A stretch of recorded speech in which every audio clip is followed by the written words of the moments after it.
معزز باوقار صدق اعظام مشرق نظام المنزل الاحترام، بالخصوص پیر طریقت رہبر شریعت مرزن روحانیت گل گلزار قادریت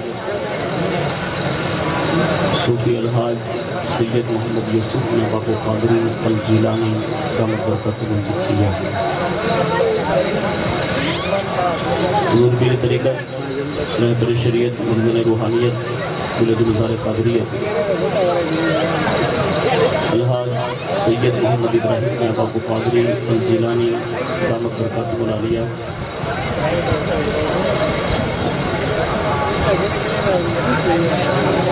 ہمدرد قوم و ملت حضور پیر طریقت رہبر شریعت مرزن روحانیت گل گلزار قادریت اولاد غوث اعظم نور سیدی سرکار سید محمد ظہیر الدین باپو قادری الجیلانی صاحب سجادہ خانقاہ قادریہ کی شریف،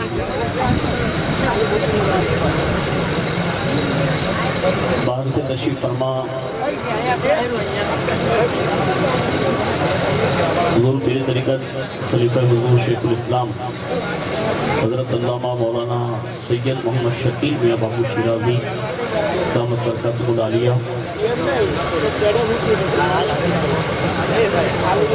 وقار قوم و ملت فاضل گرامی عزیزم حضرت علامہ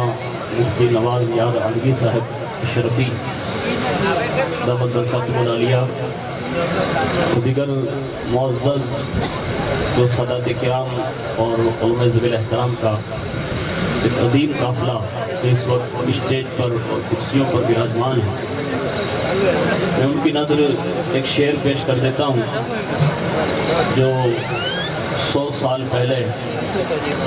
امام عشق و محبت اعلیٰ حضرت فاضل بریلوی رضی اللہ تعالیٰ عنہ نے کہا تھا، یا رسول اللہ تیری نسل پاک میں ہے بچہ بچہ نور کا، پورا مجمع بولے گیا، تیری نسل پاک میں ہے بچہ بچہ نور کا، تو ہے عین نور تیرا سب گھرانہ نور کا۔ آئیے میں اپنی گفتگو کا آغاز اس شعر کے ساتھ کرنے کی سعادت حاصل کرتا ہوں۔ اس وقت ہم اور آپ اس عظیم المرتبہ خانوادے کی ایک عظیم شہزادی جن کے چہلم کے موقع پر حاضر ہیں، اور ہم اور آپ ان کی بارگاہ میں اپنا خراج پیش کرنے کے لیے حاضر ہیں۔ ہماری دل کی دھڑکنیں، ہمارے سینے کے اندر کے سارے جذبات اس بات کی نشاندہی کر رہے ہیں کہ جتنے غلامان اہل بیت نے اپنی نظر پیش کی، اپنا خراج پیش کیا یا اپنی ہمدردی کا اظہار پیش کیا، یا اتنی بڑی تعداد میں لوگوں نے جو حاضری دی، تو وہ اپنے آپ کو کبھی محروم نہ جانے، اس لیے کہ شہزادہ چاہے وہ ٹی وی میں رہتا ہو، چاہے مدینہ شریف میں رہتا ہو، شہزادہ چاہے وہ کربلا شریف میں رہتا ہو، چاہے وہ بغداد معلیٰ میں رہتا ہو، چاہے شہزادہ اونا کی سرزمین پر رہتا ہو یا جعفر آباد کی سرزمین پر رہتا ہو، چاہے دنیا کے کسی نہ کسی کونے پر اگر سید بستا ہے، یاد رکھ لیں سید کے پل پل کی خبر اگر ڈائریکٹ کہیں پہنچتی ہے تو اس در کا نام در مصطفیٰ ہے۔ اسی کو جو بھی سادات کرام اگر نیچے بیٹھے ہیں تو سید شاہین باپو قادری کی طرف سے التجا ہے کہ آپ ضرور اوپر یا کرسی پر براجمان ہو جائیں۔ تو میں یہ عرض کر رہا تھا کہ جہاں کہیں بھی بیٹھا ہو، جو بھی ہو، اگر وہ سید ہیں تو اس کی خبر وہاں تک جاتی ہے، اور کتنی تیزی کے ساتھ جاتی ہیں۔ تو اعلیٰ حضرت فرماتے ہیں کہ دور و نزدیک کے سننے والے وہ کان، دور و نزدیک کے سننے والے وہ کان، کانے لالے کرامت پہ لاکھوں سلام۔ اور کسی نے اسی ضمن میں کہا تھا کہ ہم یہاں سے پکارے وہاں وہ سنیں، ہم یہاں سے پکارے وہاں وہ سنیں، مصطفیٰ کی سماعت پہ لاکھوں سلام۔ اور یہ صرف سید کی صدا سننے پر منحصر ہے بلکہ فرماتے ہیں کہ حضور دیکھتے بھی شان سے ہیں کہ جس طرف اٹھ گئی دم میں دم آ گیا اس نگاہ عنایت پہ لاکھوں سلام. اور اے لوگوں صرف دیکھنے کی بات نہیں ہے, جو بھی سید سے حسن سلوک کرتا ہے امام کہتے ہیں کہ پھر وہاں سے عطا یوں ہوتی ہے کہ ہاتھ جس سمت اٹھا غنی کر دیا مجھے بہرے سماحت پہ لاکھوں سلام. اور یہ شہزادوں کی بارگاہ ہے. اب یقین جانیں کائنات میں ایک واقعہ گزرا ہے اور تمام علماء اور سادات اس کو جانتے ہیں. حاتم طائی کا نام بڑا مشہور ہے, اپنے زمانے کا سخی کہلاتا تھا. ایک شہزادے سے ملاقات ہو گئی. ملاقات کے دوران شہزادے نے جب گفتگو کرنا شروع کی تو حاتم طائی کا بیٹا بھی اپنے انداز میں گفتگو کرنے لگا. اس نے کہا سن اے شہزادے, میرا ایک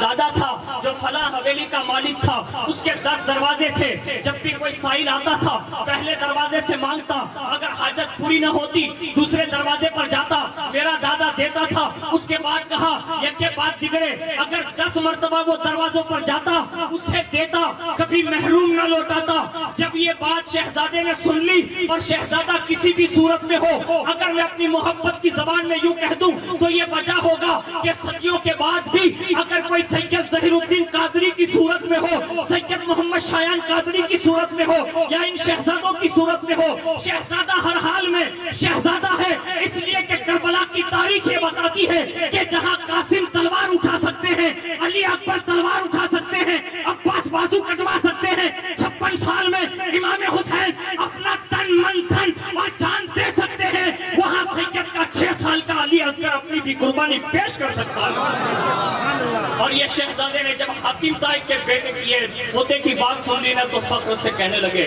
کہا بس یہ اتنی بڑی سخاوت کی بات سننے کے بعد کہا بس یہ سخاوت ہے؟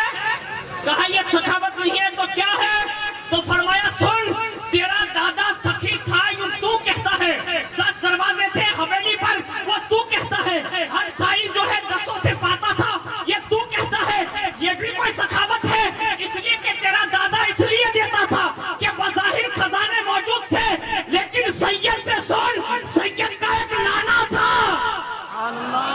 سید کا ایک نانا تھا جو مدینے کی ایک چٹائی پر بیٹھ کر اگر ابو بکر آتا ہے صداقت کا تاجدار بناتا ہے, اگر عثمان غنی آتا ہے خزانوں کا مالک بناتا ہے, علی آتے ہیں حیدر کرار فاتح خیبر شیر خدا بناتے ہیں, عمر آتا ہے تو عمر بن خطاب فاروق اعظم بناتے ہیں. اور سن, میرے نانا کی سخاوت کا یہ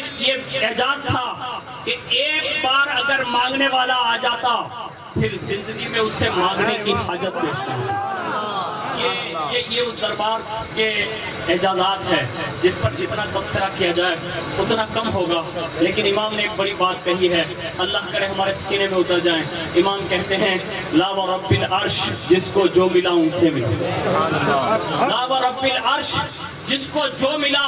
ان سے ملا. بڑھتی ہے کونین میں نعمت رسول اللہ کی. جیسے ہمارے یہاں ابھی ایک درگاہ شریف کا اعلان ہوا, آپ نے اپنی محبتوں کا دل کھول کر اظہار کیا. یہ کام ہمیں بتا رہے ہیں کہ سید کہیں بھی رہے نا, نانا کی امت کا ضرور خیال فرمائے, چاہے وہ معاشی حالات ہو, مالی حالات ہو, زندگی کے حالات ہو. اور آخرت کے معاملات میں تو حضور نے گارنٹی دی ہے کہ سیدوں کے نام پر یا شہزادوں کی آواز پر یا شہزادوں کی محبت میں جس انداز میں بھی سلوک کرو گے, میرا سید بدلہ دے یا نہ دے, قیامت کے دن محمد عربی تمہیں اس کا بدلہ عطا فرما دے گا. اور یہی ہماری اور آپ کی محبت ہے جو دنیا میں بھی انشاءاللہ کام آئے گی اور انشاءاللہ میدان محشر میں بھی کام آئے گی.